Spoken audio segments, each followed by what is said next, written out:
Muy buenas noches, apreciados amigas y apreciados amigos.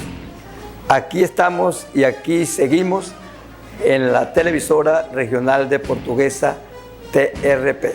Bienvenidos a Primera Plana Televisión.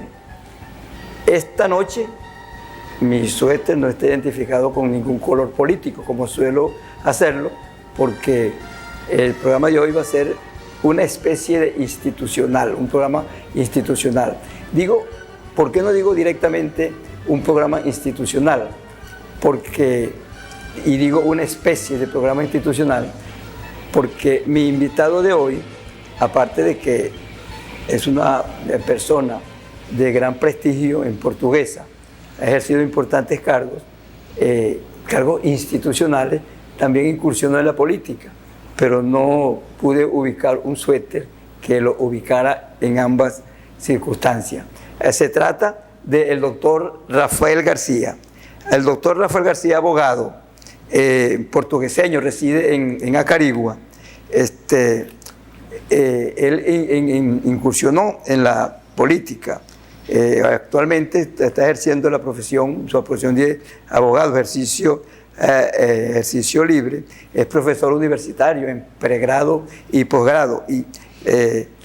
Pero en el año 2018, que fue cuando me hice amigo de él, incursionó en la política como candidato a la Asamblea Nacional en el 2018 por diversas organizaciones políticas opositoras.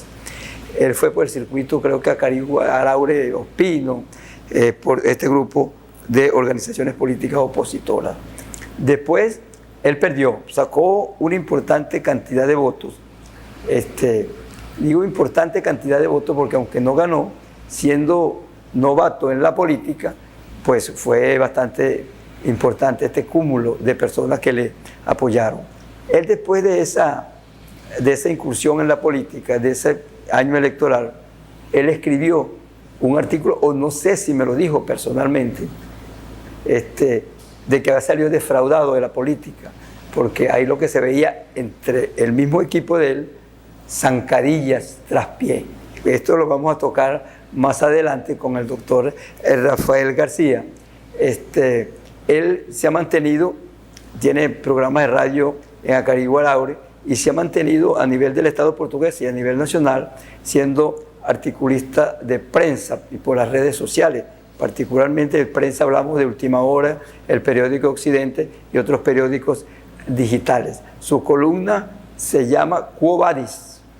Quo Vadis, quizás esta frase bíblica de Jesús, ¿hacia dónde vamos? ¿Hacia dónde vamos? En los caminantes de Emaús. Por ahí estamos bien pegados. Bueno, bienvenido, doctor. Un saludo inicial a nuestros televidentes. Bueno, muy buenas noches, de verdad, mira, muy agradecido de tu invitación, siempre tan deferente y cordial, y por supuesto con esas palabras de inicio que hinchan, ¿no? En realidad, pues sí, estamos aquí atendiendo para conversar un rato, como tú bien dices, de varios tópicos, y por supuesto brindarle a toda tu teleaudiencia pues un programa que valga la pena, un programa que tenga contenido institucional, como tú lo has identificado. Yo creo, doctor, que a mí se me olvidó, tanto que hablé, yo dije que usted fue juez rector, ¿no? Se me pasó por alto que el cargo principal fue juez rector en Portuguesa durante 3 años. 3 años, de ahí pues salió y se jubiló. De verdad que con esa trayectoria, ese currículo que usted tiene, uno no haya por dónde comenzar. Pero vamos a unir una pregunta, un planteamiento con todo eso que usted tiene. ¿Cómo ve la situación del país? Actualmente hay varias aristas por donde pudiéramos iniciar, sobre todo la económica. Se ha dicho y se ha venido comentando que vamos hacia un repunte. De hecho, hay algunos estudios internacionales que reflejan que Venezuela pudiera tener un auge económico de 2, 3, hasta 5 puntos. Eso económicamente es mucho, sobre todo en una economía tan, digamos, desastrosa que ha habido en los últimos 15 años y donde hemos visto y sufrido nosotros todos los venezolanos pues de esta situación. Obviamente el sector oficialista ha alegado siempre el tema de la guerra económica, cosa que es bien sabido supera cualquier circunstancia real, sobre todo lo que vivimos acá en el país. Esto ha generado toda una serie de situaciones, incluso el éxodo venezolano por primera vez visto en tantos años, en donde la gente pues ha tratado de buscar mejores condiciones de vida y en todo caso incluso de bienestar. Muchas veces ni siquiera es la parte económica, sino el bienestar social. Políticamente hablando, pues vivimos siempre en esa constante fórmula de estirar y encoger, ¿no?, sobre los aspectos que tienen. ¿Usted cree que estamos mejorando? Yo pienso que en la dinámica económica debe haber la tendencia a que vayamos a mejor. De hecho, Venezuela y sobre todo el venezolano tiene una economía muy particular. Nos quejamos de todo, pero siempre como que logramos solucionar. Siempre resolvemos. Siempre resolvemos. Y es algo que yo a veces muy particularmente digo, oye, la gente se queja, pero entonces vamos a las playas y vemos aquello full, vamos a las discotecas y vemos todo full. Cuando son fechas, digamos, de alguna manera trascendentes, ¿no? Vemos entonces que el venezolano resuelve, porque en el fondo pues tenemos ese ánimo de bonchada. ¿Cómo se hace o cómo lo logramos? No sé. Pero siempre hay una fórmula alternativa por donde solucionar. Pero aparte de eso, también nos quejamos de todo. Claro, a eso iba, nos quejamos de todo. Y obviamente pues también hay que atender a una serie de factores, porque mira, ¿dónde ha estado el quiebre? El quiebre ha estado en el factor ciudadanía. Hemos dejado de ser ciudadanos hacia el país, ciudadanos hacia el bienestar común. Y eso pasa incluso tanto para nosotros cualquiera, como para el que llega a un cargo público, sea por elección popular o sea por designación. En el sentido de que hemos perdido ser ciudadanos entendiendo que somos iguales ante la ley. ¿Dónde está la ley? Siempre preguntamos, porque pareciera que es sesgada, pareciera que se acomoda, pareciera que para algunas cosas es y para otras no. O como dijo alguien una vez, la Declaración de los Derechos Humanos, Universal de los Derechos Humanos, señala que todos los hombres somos iguales al nacer.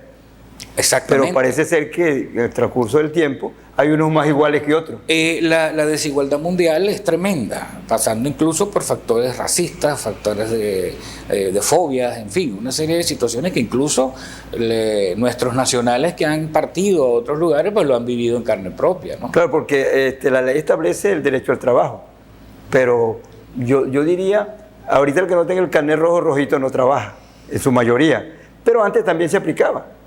Cuando el que no tiene el carnet blanco o el que no tiene el carnet verde. Sí, pero ahora ha sido más marcado. Se ha profundizado más. De hecho, incluso no solo es tener el carnet. Y lo dicen públicamente. O ser oficialista, sino también si no caíste en alguna situación en donde precisamente atacaste al oficialismo. Si lo atacaste, obviamente entonces ya eres enemigo del sistema. Eso está archivado. Entonces resulta que, exacto, no solo se lo archivan, sino que hay una suerte de como hacen en las películas, ¿no?, que te borran hasta la identidad y no existe, ¿no?